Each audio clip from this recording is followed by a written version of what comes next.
Wong wedok sing iso nganggo jaringan pinter nyimpen kayane sing lanang. Oke. Sing gak mbok rabi sitok, Dik. Apa, Pak? Wong wedok kok sikile gede, ulune akeh. Aja mbok rabi. Lho, kuwi apik lho, Pak. Kuwi ngono banci, Dik. Oh, kuwi banci, Pak. Kuwi banci. Wah, Oh, lak ulune akeh ki banci. pengalaman kowe ya. Ora roh aku, Pak. Polane kuwi aku awake dhewe kudu takon-takonan, Pak. Ben ngerti wong iki pengalaman ki angel. Betul.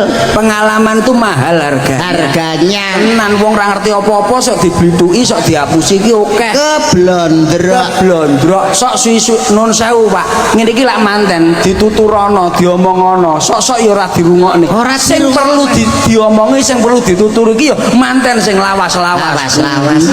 Manten lawas iki kandhanane angel-angel. Angel-angel wong lanang iki pokoke nggae iki lho, paugeran eling lan waspada.